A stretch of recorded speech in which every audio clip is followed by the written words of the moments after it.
नमस्कार दोस्तों, स्वागत है आपका आज के मुख्य समाचार में, जिसमें फटाफट से ले चलते हैं आपको सभी सुर्खियों की तरफ। लेकिन उससे पहले दोस्तों, अगर आप भी देश में बढ़ती महंगाई के लिए भाजपा को जिम्मेदार मानते हैं तो वीडियो को लाइक करके अपना समर्थन जरूर दर्ज कराइए दोस्तों। और दोस्तों, सुर्खियों में आगे बढ़ने से पहले लाल बटन को दबा के चैनल को सब्सक्राइब कीजिए और घंटी बजाकर कमेंट में लिखिए जय हिंद। फटाफट से चलते हैं सुर्खियों की तरफ। नगर निकाय और पंचायत चुनाव के बीच बीजेपी के कई नेताओं ने लाइन लगाकर कर दिया पार्टी छोड़ने का ऐलान। जी हां दोस्तों, आपको बता दें कि मध्य प्रदेश में नगर निकाय चुनाव और पंचायत चुनाव को लेकर घमासान जारी है, तो वहीं दूसरी तरफ टिकट न मिलने से बगावत का सिलसिला भी सुर्खियों में बना हुआ है।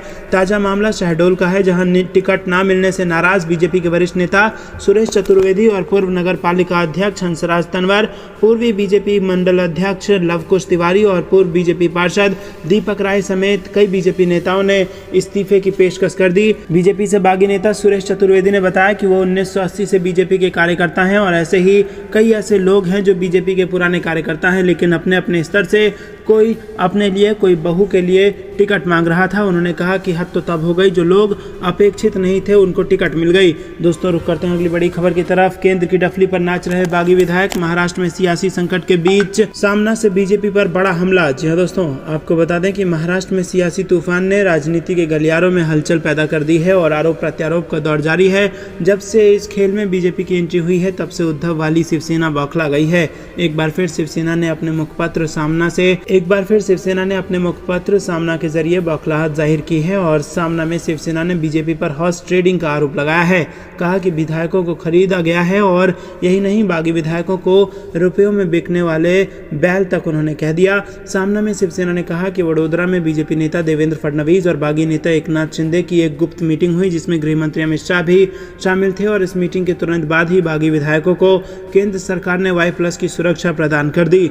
सामना में लिखा गया कि केंद्र को लगता है कि ये विधायक मतलब मानो लोकतंत्र आजादी के रखवाले हैं, इसलिए उनके बालों को भी नुकसान नहीं पहुंचने देंगे। असल में ये लोग 50-50 करोड़ रुपए में बेचे गए बैल अथवा बिग बुल हैं। दोस्तों, रुक करते हैं अगली बड़ी खबर की तरफ। राष्ट्रपति पद के उम्मीदवार यशवंत सिन्हा का नामांकन। राहुल गांधी, शरद पवार समेत कई नेता रहे इस नामांकन में मौजूद। जी हां दोस्तों, आपको बता दें कि टीएमसी सांसद सौगत रॉय ने कहा कि ये लड़ाई दो व्यक्तियों के बीच नहीं बल्कि विचारधारा की लड़ाई है। मुझे लगता है यशवंत सिन्हा सबसे अच्छे उम्मीदवार हैं। कांग्रेस, डीएमके, आरजेडी, एनसीपी और अन्य उनका समर्थन कर रहे हैं। ये देश के सर्वोत्तम मूल्यों का इंद्रधनुषी रंग का गठबंधन है। दोस्तों, आपको बता दें कि विपक्ष के राष्ट्रपति पद के उम्मीदवार यशवंत सिन्हा ने अपना नामांकन दाखिल करने के बाद महात्मा गांधी को भी श्रद्धांजलि दी। रुक करते हैं अगली बड़ी खबर की तरफ। अग्निपथ योजना के खिलाफ अमृतसर में कांग्रेसियों का प्रदर्शन। सरकार से योजना को तुरंत वापस लेने की मांग। जी हां दोस्तों, केंद्र सरकार की अग्निपथ योजना के खिलाफ अमृतसर में जिला कांग्रेस कमेटी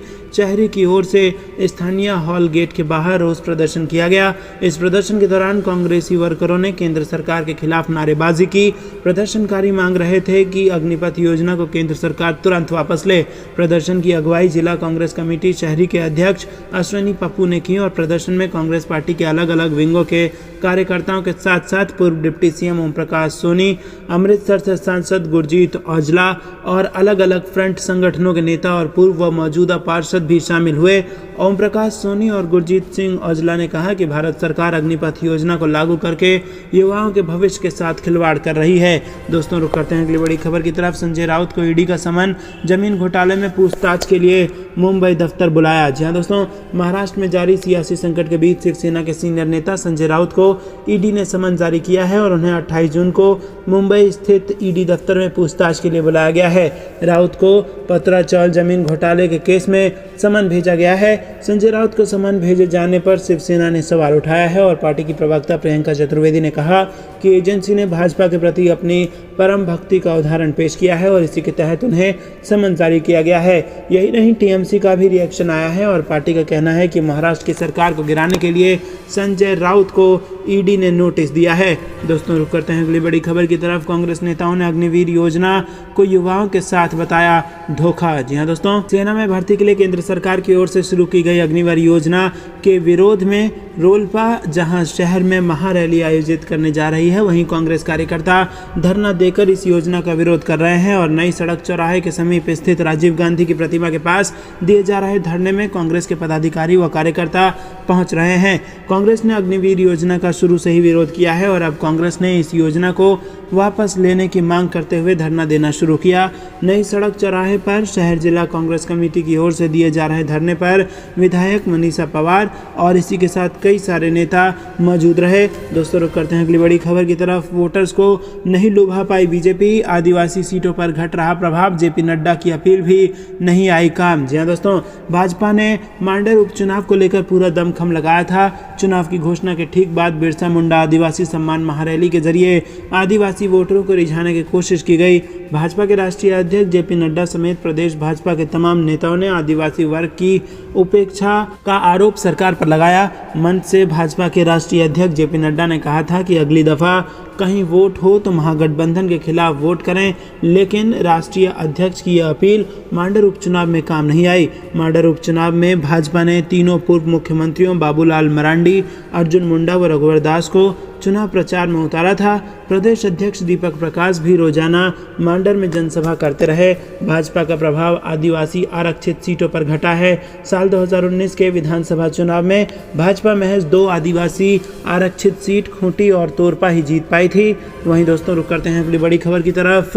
आजम खान का गढ़ जीते, दिल्ली में क्यों हार, बीजेपी में घमासान के आसार, नेता बोले अब एक्शन का है वक्त। जी हाँ दोस्तों, भारतीय जनता पार्टी ने बेहद मुश्किल माने जाने वाले आजम खान के गढ़ में भी भगवा परचम लहरा दिया। आजमगढ़ में भी अखिलेश के भाई धर्मेंद्र यादव को हरा दिया, लेकिन दिल्ली में क्यों बीजेपी को करारी हार का सामना करना पड़ा।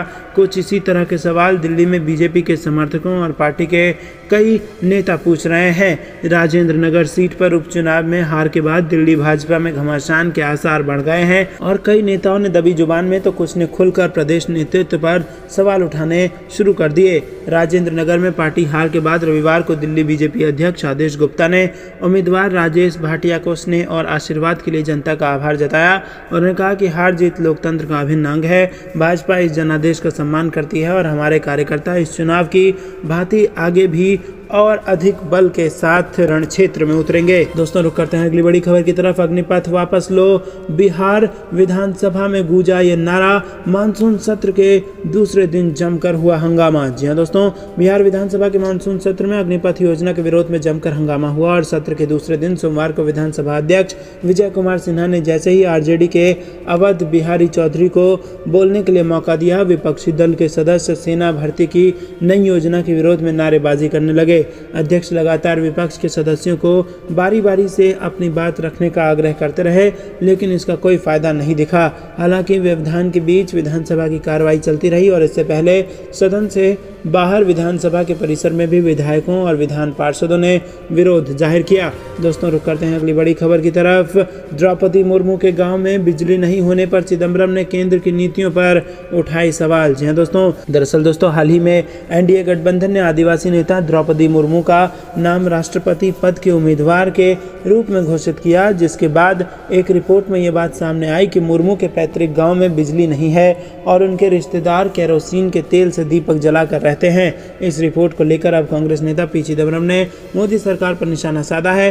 चिदम्बरम ने ट्वीट कर लिखा कि जिस दिन पीएम मोदी ने दावा किया कि सभी गांव में बिजली पहुंच गई है, हमने न्यूज में देखा कि राष्ट्रपति पद के उम्मीदवार मुर्मू के पैतृक गांव में बिजली नहीं है और वहां पर बिजली पहुंचाने के लिए अब सरकार युद्ध स्तर पर कदम उठा रही है।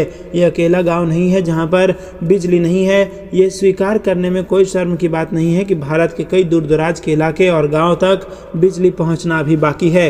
उन्होंने आगे लिखा कि पिछले 75 वर्षों में हमने जो हासिल किया है वो वास्तव में प्रभावशाली है, लेकिन भारत के सभी हिस्सों में आवश्यक सेवाओं का पहुंचना हमेशा ही कार्य प्रगति पर है की तरह रहा है। दोस्तों रुक करते हैं। अग्निपथ योजना के खिलाफ कांग्रेस का सत्याग्रह आंदोलन शुरू, सीएम बघेल पाटन से कर रहे हैं शुरुआत। जी हाँ दोस्तों, आपको बता दें कि केंद्र सरकार की ओर से जवानों की भर्ती के लिए लागू की गई अग्निपथ योजना का विरोध थम नहीं रहा है। 27 जून को छत्तीसगढ़ के सभी विधानसभा क्षेत्र में कांग्रेस ने सत्याग्रह आंदोलन करने का ऐलान किया है और प्रदेश के सभी 90 विधानसभा क्षेत्रों में कांग्रेस ने आंदोलन की पूरी तैयारी कर ली है।